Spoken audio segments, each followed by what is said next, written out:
Well, I think for me it has been a bit like this is gonna suck, but it'll be fine.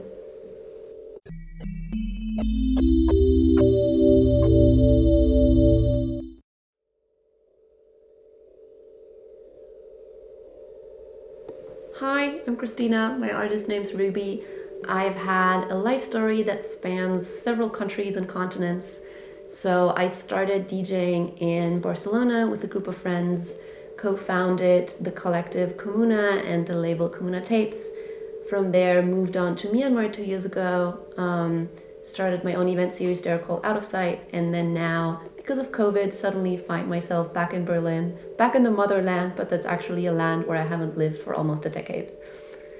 Me coming to Myanmar was like, okay, I was kind of one of the few DJs in the country that would collect and play records. My event series was the only one in the country that made bookings. So I feel like there was a contribution that I could make to the scene. I know that many DJs came to my parties and actually said that for them it was really valuable to have this chance to see international artists play. I left a lot of records to a good friend of mine who's still in Yangon, who got one of my turntables and got many records and will hopefully keep playing them. So I feel like there was, a genuine contribution that I wanted to make. Yangon went into strict lockdown, particularly my township. So there were 7 weeks of my life when I did not see another human. It was me and my cat quarantining.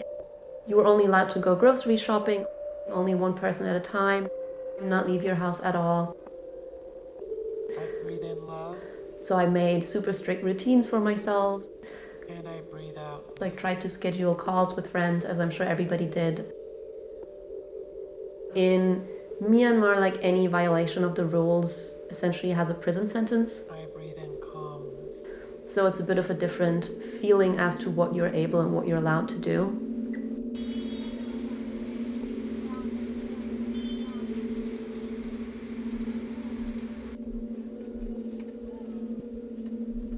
And I breathe out calmness.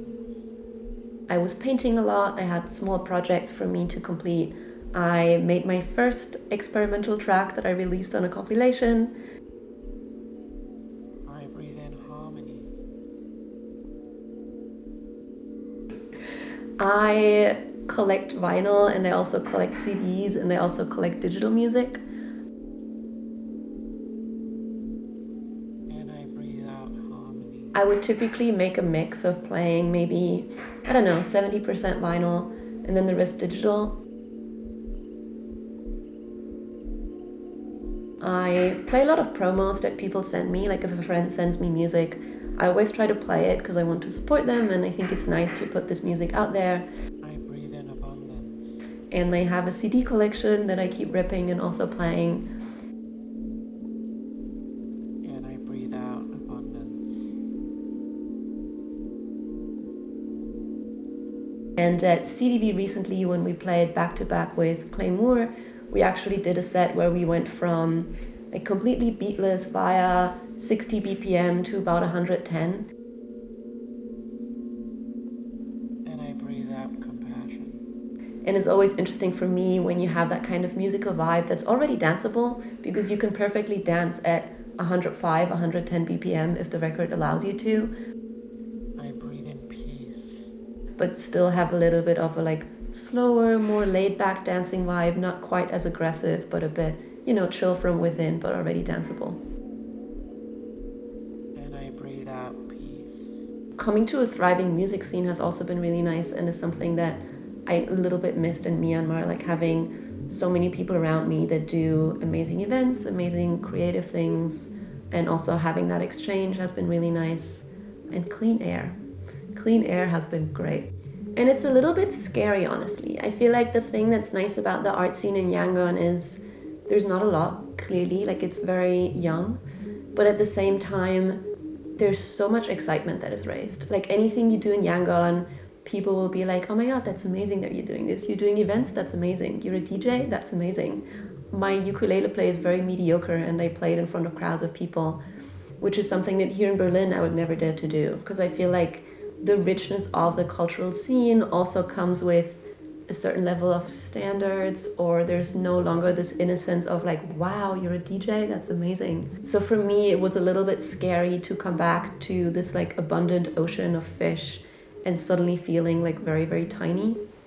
But at the same time, it is also really inspiring to be around it. And I also think I have formed genuine friendships, which I think to me are more important than just a general scene level, but actually going out and sharing with people that you have truly connected with, and also like realizing that some of them have become dear friends to me and people that I have exchanged with on a deeper level through the last couple of months. There's an event series that I started with a close friend of mine that's called Ikonkar. This has a bit of a different approach, so it combines ambient electronic music with yoga and meditation. We typically do a joint performance where she gives a meditation and I soundscape it, and we have other artists that play. They're alcohol-free events. We only give people tea and brownies, and there are also spaces where you're not coming to a party, but you're kind of sitting on the floor and doing a journey within yourself, which for me is something that I really like and that I feel also doesn't exist so much. So for me, kind of that's the void that I want to fill.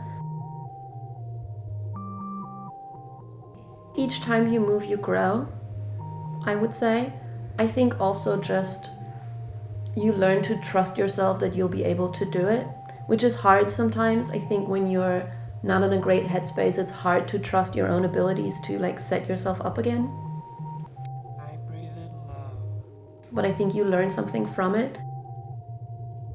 I think what was different for me is that this time kind of the story was chosen for me, which feels different to you choosing it yourself.